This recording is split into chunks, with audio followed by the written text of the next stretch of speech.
Welcome to this week's edition of the Seekonk Speedway Race Day Rewind, produced by Souza Media, where we recap all the weekend's racing as part of the 75th anniversary season of the Action Track of the East.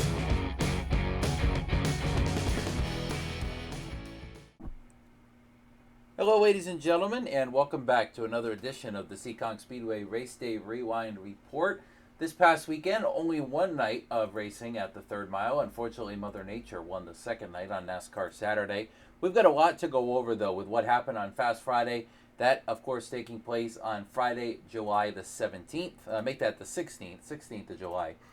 And although we had no racing on Saturday night, we've got plenty from Friday night. Everything going on Friday night between some rain coming in, delaying the start of the night a little bit. The track working really hard to get the facility ready to go. Brushing some water around, sucking it up, getting it out of the infield. It was a tough night on Friday to even get the races in, but we did get them in, and they were another great night of Fast Friday action. Before we get going, I want to mention that I am Kyle Souza, the owner of Souza Media. By now, I think you know the podcast series. If it's your first time listening to the podcast, hello. Thank you for joining us here on the podcast series. I am the owner of Souza Media, and we are here to recap all of the racing action at the third mile and preview racing that's coming up in the next week or so. We've got a big couple weeks coming up here at Seekonk Speedway with some big shows. Now, the top 15 podcasts were put out on Buzzsprout. This is a voting panel that takes place and kind of recaps some of the top short track racing podcasts for 2021. Number one was The Bow Ring. That's a podcast production by Speed51.com. They've got over 102,000 people on Facebook. They're number one. Number two is our podcast. Yes, the Race Day Rewind Report is number two. 52,000 or so people on Facebook, over 3,000 on Twitter, and we got voted number two in the podcast. So thank you for listening. We appreciate it, and happy to hear that we got voted number two. That means that you've been listening a lot, and that's a good thing, because if you're not going to listen, then I'm not going to do this. But everybody's obviously listening, so that's very positive news. And we're happy to hear that. So glad the podcast series, everybody's enjoying that. I hear a lot of you tell me at the track, hey, I listened to the podcast, this and that. Appreciate it, number one. Number two, if you ever want to hear a certain guest, let me know. And I'm sure we can make that happen. We've had a bunch of different guests. We've got a couple more coming up here on this edition of the podcast. Now, let's start with the Fast Friday racing now, July the 16th. Let's kick things off with the legend cars. Of course, this night was a little bit whacked for obvious reasons with the weather. So we went a little bit out of order. Usually we start with the Bandoleros, but we started with the Sport 4, then we ran the Pure Stocks, then we ran the Legends, then we ran the two Bandolero races last because of the little bit of a wet track. It wasn't wet per se when the drivers went out to start the night, but it wasn't fully dry. It was a little bit damp in certain spots. So it started off with some of our other divisions that run different tires instead of the Bandoleros so they didn't slip and slide. Here we go. The Legend cars. Luke LeBrun, driving that Nick Wiscola Racing Prepared number 88, picks up his third win in the first 4 weeks of the season behind the wheel of that machine, the Hedges Excavating B&M maintenance car. Listen, he's been the dominant force. 3 wins in 4 weeks. He had a DNF in the other week, so the only week that he didn't win, he had a DNF, and he was running probably third or fourth when he got in a wreck early on in that race. He was probably en route to winning that one as well. So Luke LeBrun, in a sense, has become the Dave Darling of Fast Friday. Dominant. And he's picked up 3 wins now on the season. Devin Deshays led most of this race. Early, Richard Reagan had some laps up front. Deshays got the lead pretty early.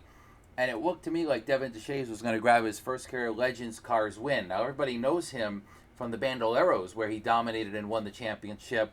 He's got Legend Car wins down at the Waterford Speed Bowl, but not at Seekonk. I thought it was his night. It wasn't. He did not get the win. Second place for Devin Deshays. He led this race down inside the final 5 laps. I think there was about 3 laps to go when he got past. So, unfortunately, didn't get his first career Legends Cars win, but has a great run in the 25-lap feature for the Legend Cars with a second. Mason Tessier was third. Now, Mason had won the week before, started deep in the field, charged up through, and finished a nice solid third-place run. So not bad. A podium of LeBrun, Deshays, and Tessier. And speaking of Tessier, he leads the championship by 6 points over Brendan Hammond. Hammond had finished third in the first 3 weeks of the season. He was looking for his 4th straight runner-up finish, was hoping to get to victory lane. Neither of those happened. He ended up Oh, let's see. Back in the 11th position in the number 7. There was some contact early. He went around, was not able to recover back to the top 5. But after the first 4 weeks, Mason Tessier leads Hammond by 6 in the championship. LeBrun is 14 points back, so only 7 positions on the racetrack. Each spot is 2 points, so not bad there. He should be a factor. Coming down the wire, this Legend Cars division continues to be competitive and have a wide variety of drivers running in the front. The Seekonk Grand Prix Bandolero Bandits were the second to last race out on the night, and it was a tough start to it. Colin Van Ness and Ryan Van Ness Jr., the two cousins, led the field to the green flag. They came down into turn number 3 early. I think it was lap 2 or 3 of the race, and some contact occurred. Darren Krantz went 3 wide underneath them. The Van Ness cousins got together. They both went around. Unfortunately, both of them were done for the night with severe damage. This is another unfortunate break for that family. They've wrecked a couple times on Friday already. Not a good night on Friday for the Vanesses. Krantz went to the tail of the field as we, and I am one of them, as an official. And of course, if you don't know, I do the flag stand on Friday night. Determined that Krantz was at fault. He went to the tail end of the field, and then he charged right back up through. He didn't get back and win, though. He had won the first 3 races for this division early on in the season, but this time instead it was Sam Macedo picking up his first career win. Again, love to see the first time winners. Sam Macedo was so happy getting out of the car in victory lane. Go check out the race on YouTube at Seekonk Speedway's YouTube channel and listen to his post-race comments. He was really shell-shocked that he won. I mean, absolutely shell-shocked that he had picked up the win. So, really cool, though, again, to see a first-time winner. I love seeing it, especially in the Bandoleros, when these guys go out there and pick up their first career win, and the girls. Great variety of winners. And speaking of females, Melania Shawowski has got to get a win before long. She's been right there in the Bandolero Bandits. Again, another strong run for her on Friday, 3rd place. Her win is coming. I think it's around the corner. Might be coming up here in the next couple weeks, but she's been so strong in that pink number 99, the pink and black machine. I think she's going to be next to add her name to the list. Speaking of the Bandits, as that race wound down, Krantz's worst finish now is 2nd. That came on Friday night, and he opens up the points lead. Shawowski is 2nd, and Ryan Van Ness Jr. is 3rd in the championship chase. The Everett's Auto Parts Sport 4s had their own 25-lap feature. Clean and green for the most part. There was a couple early tangles. Once this race got going, though, it went well, 25 laps. And Tyler Duhancik breaks through with his first career win in the Sport 4 division. Now, Tyler's been running in this division for a couple years. Come close before, a couple times. This time, though, long time coming, he gets to victory lane for the first time. The Phil's Propane number 48, also sponsored by Helger's South Coast Power Equipment. Duhancik gets out front. Not easy, though. He had to hold off Mikey Lafort.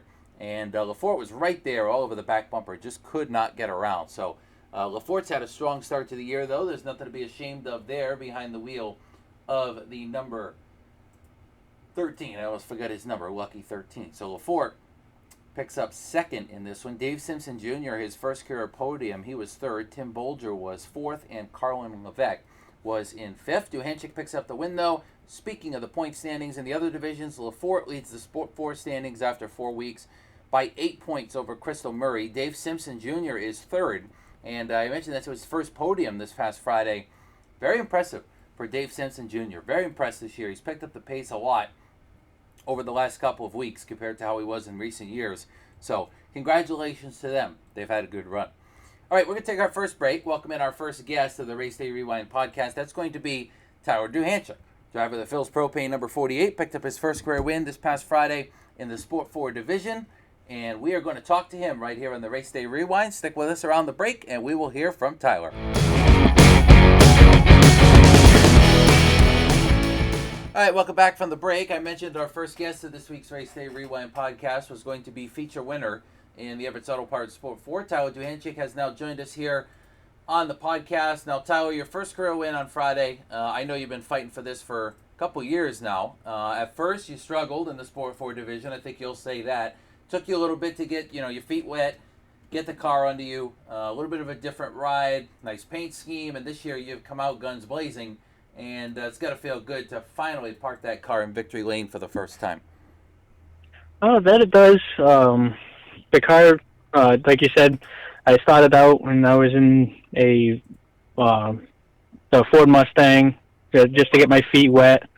and then I was able to get the opportunity to buy the car that I'm currently in today, and it's just been back and forth with some mishaps, but eventually I came out on top.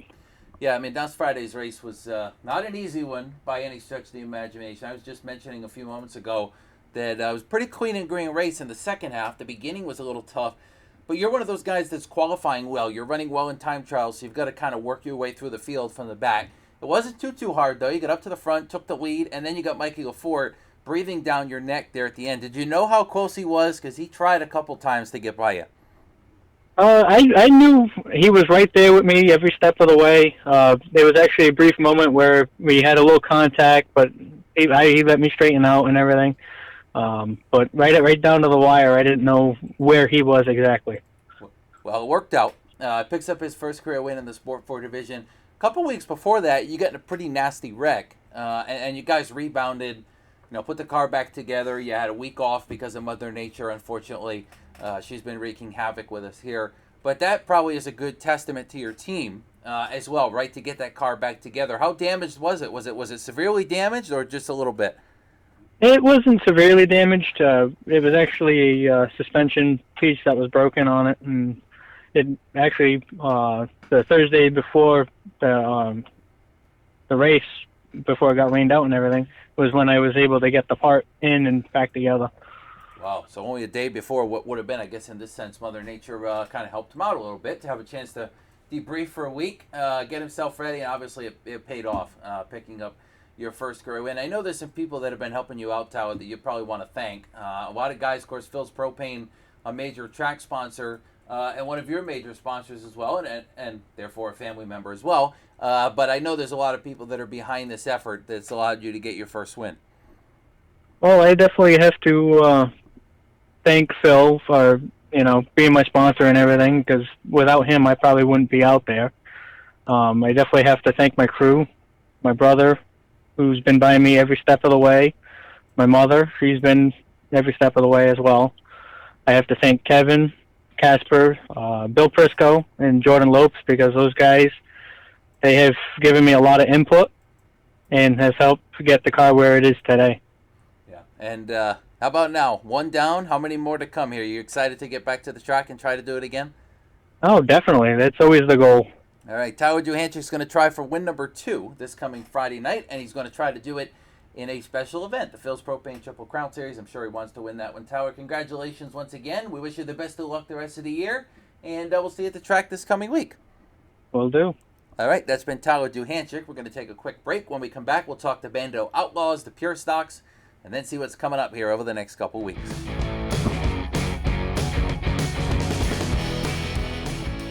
All right, welcome back to the podcast here. Thanks to Tyler for joining us to discuss his first career win in the Everett's Auto Parts Sport 4 division. We are happy to continue this week's edition of the Race Day Rewind by thanking all the listeners again for joining us here on the podcast. We are going to move on to more feature events we need to cover from this past Fast Friday night. We're going to start with the Seekonk Grand Prix Bandolero Outlaw Division. This was actually the last race of the night. Again, I mentioned that Mother Nature kind of wreaked havoc. It rained. You get all that. You heard all that by now. But the Bandolero Outlaws has been probably the most competitive Fast Friday division throughout the year so far here in 2021. They've had so many different winners. Now as we enter the 6th week of the season, coming up, actually it'll be the 5th week of the season, coming up here this Friday night, we've now got all different winners. Nobody has been to victory lane more than once in this division. Week 1 it was... let me see if I can remember. Steve Bowden won week 1. Joey LeMay won in week 2. Richie Hoger in week 3. Nick Chaber in week 4. So 4 different winners in the Seekonk Bandolero Outlaws and the Grand Prix Series. Of course, sponsored by Seekonk Grand Prix. They're located just up the street. They've got go-karts, arcades, rope courses, rock climbing, everything up there. Go check them out. Thank them for sponsoring the division and congratulate Nick Chaber Jr. on his first win of the season. Now, Chaber almost won the championship last year in the Bandolero division.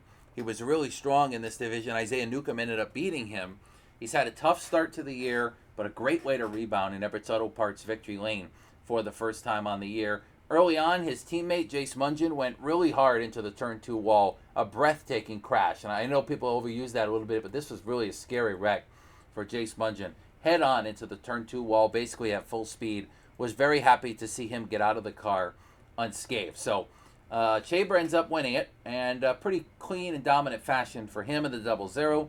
Bradley Strickland and Steve Bowden had a great race for second at the end. Fantastic battle between those two, crossing each other over, really racing hard but clean. And Strickland ended up second. Bradley Strickland, his best career Seekonk finish. Bowden was third, a nice run for him in the podium after winning in week 1. Fourth was Adam Harrison, who we haven't talked a lot about this year on the podcast, but nice solid top 5 finish for the driver, that number 47. And fifth, we mentioned earlier, this driver had picked up one of the wins on the season so far, and that was Richie Helger Jr. behind the wheel of the Helger South Coast Power Equipment number 99. He finished in 5th position. So, again, 4 different winners in 4 weeks for the Seekonk Grand Prix Bandolero Outlaws. Really looking forward to seeing what is coming up for them over the next couple weeks. Will they have another new winner, or will we see a first-time repeat winner on the season? That's going to be the story in that division. Point standings, Richie Helger Jr. leads by 8 over Stephen Bowden, so that's going to be something to watch here as we get to the end of July and the season begins to wind down. Now, how about the Helger South Coast Power Equipment Pure Stocks? The second race of the night. I know I'm jumping all around here. Really good race for the Pure Stocks and another first-time winner behind the wheel in this division. Curtis Rolando, a former Seekonk Youth Racing Association driver who left Seekonk for a few years, has come back.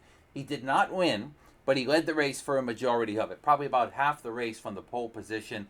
His car is painted like a throwback Jimmy Johnson, and of course we know Jimmy Johnson won a lot of races. Not as many Curtis has won as Jimmy did. Didn't win this one though either. Outside lane was the story for Tim Oullette, another former Youth Racing Association driver, uses that outside groove, and in dominating fashion at the end, Timmy Oullette finally breaks through for his first career win in the Pure Stock division. Now, Timmy had passed Rolando probably 3 or 4 times, and when the caution comes out, we go back to the last completed green flag lap. So that gave Rolando the lead back a few times, but Ouellette had a nice run on the outside the final time, got him, and picks up the win in the Helger South Coast Power Equipment Pure Stocks, his first career. Rolando was able to settle for second behind the wheel of the number 48 machine, so a nice solid top 2. Big story in this one, though, Danny Massa, the points leader, who had won 2 out of the first 3 weeks, drops out of the race. I believe it was a rear end issue. He did not finish, and that cost him a lot of points in the championship battle for the Pure Stocks. Joey Morissette leads those points. He won in week 3, looking for his first championship. 12 points he leads by over Greg Perry in the Pure Stock title chase. And it's hard to believe that we're closing in on the halfway point of the season for this division and for all of our divisions, but it's going to be one to wait and see what happens, I believe, in this Pure Stock division. They've got such a tight battle up at the top, so many fast cars. We're going to monitor this championship battle all the way down to the last couple weeks of the season, and probably the last couple laps of the season. In the Helger South Coast Power Equipment Pure Stocks, we mentioned Seekonk Grand Prix. Helgers is the sponsor of the Pure Stock division. They are located in Westport, Mass., and they sell the latest and greatest in power equipment products and needs.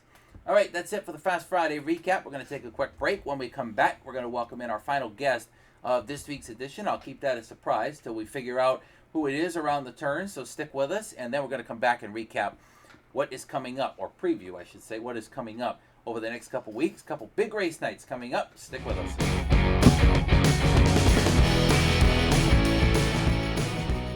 All right, welcome back from the break. Want to welcome in Tim Oullette. Talked about him in the last segment, picking up his first career win in the Helgers South Coast Power Equipment Pure Stocks. Had to use the outside lane multiple times in this race, and that's obviously not an easy groove to run at Seekonk in any division, but he made it work 1, 2, I want to say at least 3 times behind the wheel of the number 67. And Tim, you've come from our Youth Racing Association division, worked your way up to the Pure Stocks, and now you're a Pure Stock winner. Take me through that race. You took the lead a couple times. The caution kept coming out, which is probably a little bit frustrating from your perspective, but you were able to make that outside lane work and get to victory lane for the first time.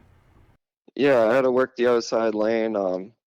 It definitely wasn't easy, like, getting around Kurt. His car is like super fast. If it wasn't for all those cautions, he definitely would have had that race.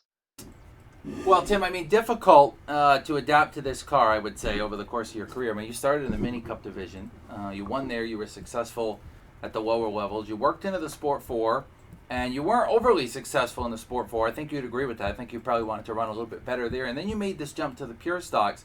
How difficult has it been, to kind of get to this division and try to figure out how these specific cars go around the track? Because I imagine that they're very different from the Mini Cup and probably very different as well from the Sport 4. Oh, definitely for sure. Like, it's like a lot different, getting used to being like at first in like a small miniature car and then going up to like a big car.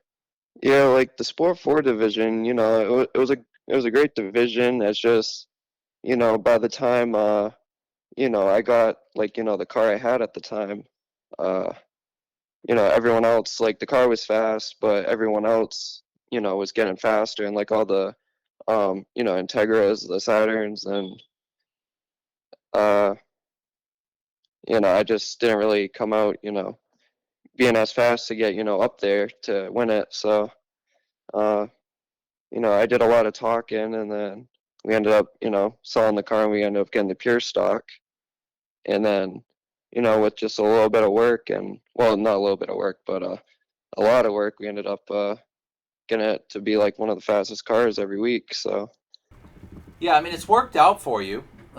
Specifically here over the last couple of weeks, I know you struggled a little bit when you first got your feet wet in this division, but now all of a sudden, I feel like you really picked up your game here, and I think I've heard you say a couple times now in Victory Lane, credit to the Murrays for helping you out. What have they been able to do to kind of help you get this fast? Because it seems to me you've easily become a top 3 or 4 fastest car here every week to start the year.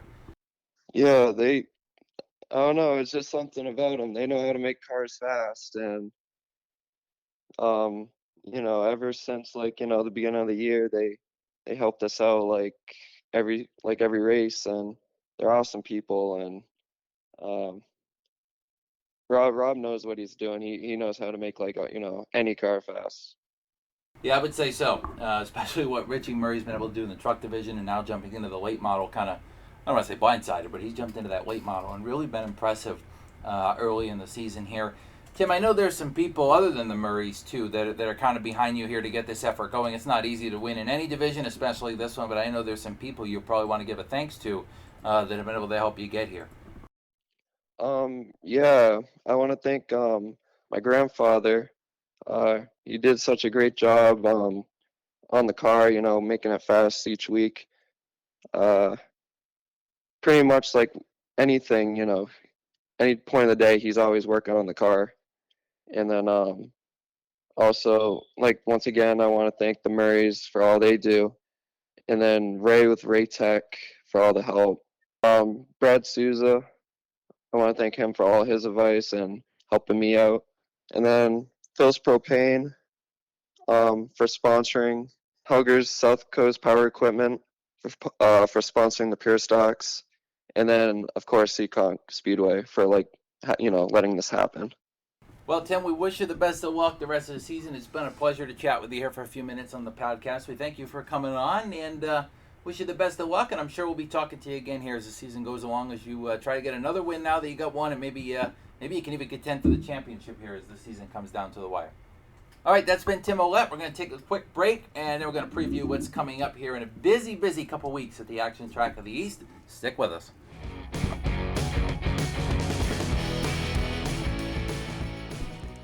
All right, the final segment of the Race Day Rewind for this week. Want to thank everybody for listening. Want to thank our two guests.